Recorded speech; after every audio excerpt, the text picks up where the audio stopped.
factor? Bueno, yo voy a hablar concretamente de lo que es el transfeminicidio. ¿Qué es el transfeminicidio? Es el asesinato violento de una mujer trans. Y la razón por la cual este es un tema importante tiene que ver con que desafortunadamente nuestro país es el segundo país del mundo en lo que respecta a número absoluto de transfeminicidios. Esto solo después de Brasil, y hay que decir que desafortunadamente América Latina es la región más letal del mundo, no solo para mujeres trans, sino para población trans, hombres trans, mujeres trans y personas no binarias.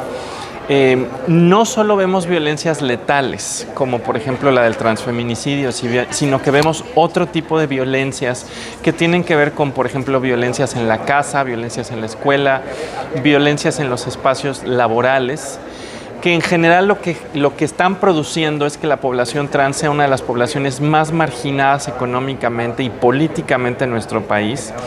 Y hay que decir que esto no es un fenómeno novedoso.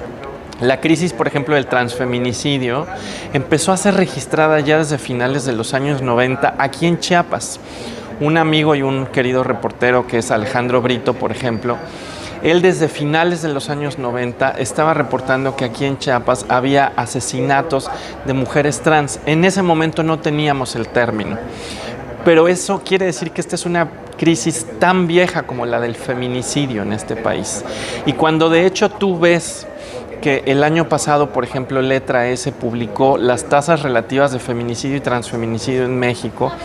México tiene una tasa de feminicidio muy alta, pero cuando ves la de transfeminicidio es 3 veces más alta, de acuerdo a los datos de Letra S.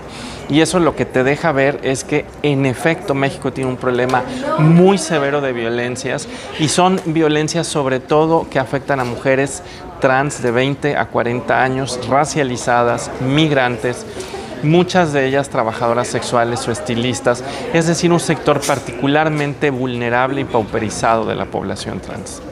A nivel nacional, ¿tenemos algún registro, estadística sobre las 32 entidades? ¿Qué entidad es la que más sufre en este sentido? A ver, no tenemos datos oficiales sobre el tema del transfeminicidio y es uno de los pendientes que tiene nuestro país. Lo que tenemos son datos que producen las organizaciones no gubernamentales.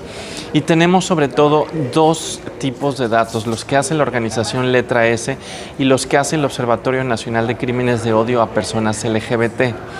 No me sé de memoria el orden de los 5 estados, pero los estados son el Estado de México y Veracruz como punteros, y Chiapas no está entre los que tienen de alguna manera un mayor número de transfeminicidios, pero lo que sí tiene Chiapas es una larga historia, porque fue aquí en los años 90 donde se empezó a documentar el fenómeno por primera vez.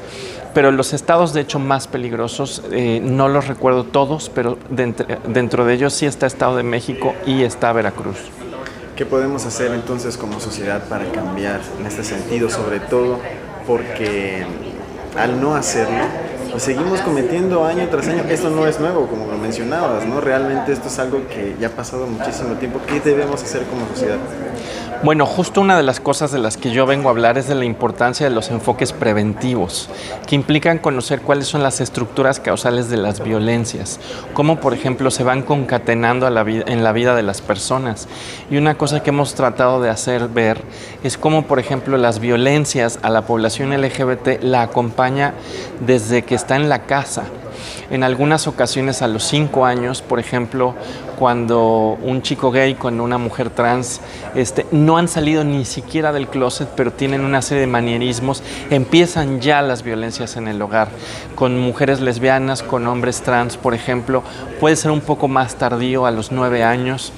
Pero lo que vemos es que desde la infancia empiezan procesos muy intensos de violencia familiar que llevan a la expulsión del núcleo familiar y que tienen repercusiones sobre la calidad de vida que puedes llegar a tener, porque entonces no tienes acceso a la educación, no tienes acceso a un mejor trabajo, pierdes una serie de vínculos sociales importantes, y esto es algo que es particularmente relevante para entender por qué son las poblaciones trans las que están siendo asesinadas con esas tasas tan altas, y eso se debe en gran medida a esta situación, digamos, de vulnerabilidad social producido por el odio y la indiferencia.